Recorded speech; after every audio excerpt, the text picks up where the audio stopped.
Heard me mentioning about contacting professors, and this is very critical, very important for those applying under the GKS graduates program with laboratory or sciences and engineering.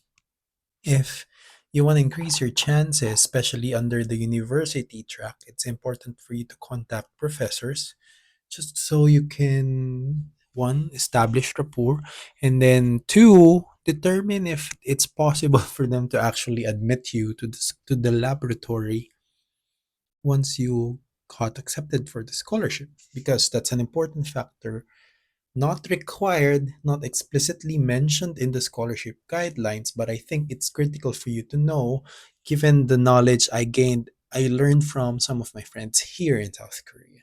Welcome back to my channel, and I have been mentioning a lot about the Global Career Scholarship Program, which is timely because the application is still open.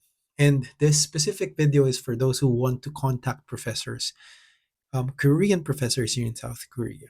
And the most important thing for you to do is actually check the website of the university. You'll be able to find directory of the different professors and different laboratories, and then that's the best way to start. Look for the university, your target university, and then determine the laboratory of the professor. If you cannot find the specific details about the professor, the second best option for you to check is actually LinkedIn. LinkedIn is quite famous for different professors here in South Korea because that's the way for them to contact and connect with other international professors. So they do contact through LinkedIn. Through LinkedIn, they do messages, exchange email. You can actually contact them through that website. And I think if it's still not possible for you to check the email address, you can just search in Google. That's the best. That's actually third best option for you to do. Google, sometimes they provide like Google Scholar, different journals wherein scientific journals are available. You can find the name of the professor. And why is this important? Contacting the professor and actually determining their field of expertise is a critical step for those with laboratory and sciences engineering, because sometimes the professor is not really focused on what you're trying to study. It's not their expertise. And even if you like the university, but the professor is not really inclined to the research you're trying to propose, I think it will be harder for you to get that slot, even if you're a good fit for the university. But with in terms of the professor and all, you're not fit. That could be a possible point for like, "Mm, maybe not this student, not this time." So let's go to the part of how you'll be able to contact the professor.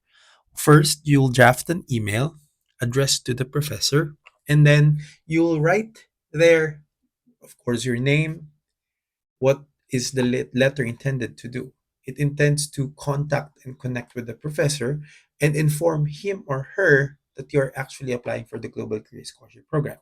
This is very important because sometimes some universities open their own scholarship program. So if that professor opened the scholarship program and then you actually message or email them, they might think that you're actually applying for the university scholarship, not with the Global Career Scholarship Program. So you have to be very careful with that. After the pleasantries, you just have to explain that I'm wondering if it's possible, if it's possible for your laboratory to accept international students. Just simple inform inquiry. Ask if they would be there be open slots in the next few years because you're interested to apply for that specific scholarship program. If they have just briefly explain what the Global Career Scholarship Program is and how it works, because there's a 1 year Korean language training program that, for example, you apply in 2025, you're intended to enter to the laboratory in 2026. Those important and critical details should be explained in the letter that you'll be sending. Critical point is how to ensure that the right professor receives the right email.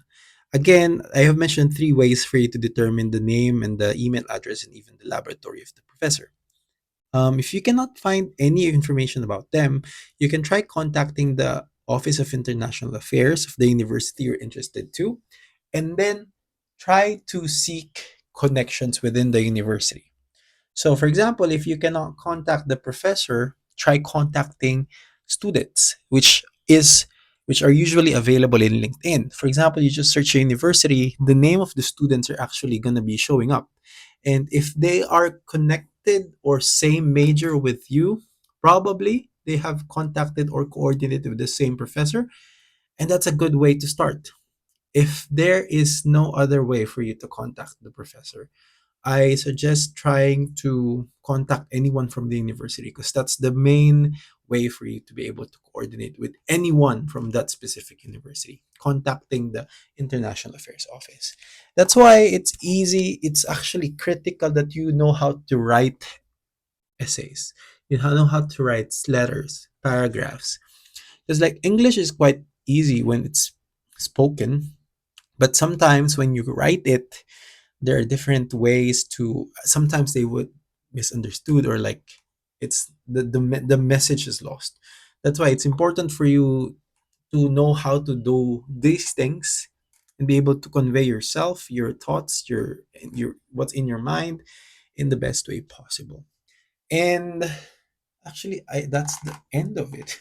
It's quite simple, but it's an effective tool for you to secure those slots for the Global Career Scholarship Program.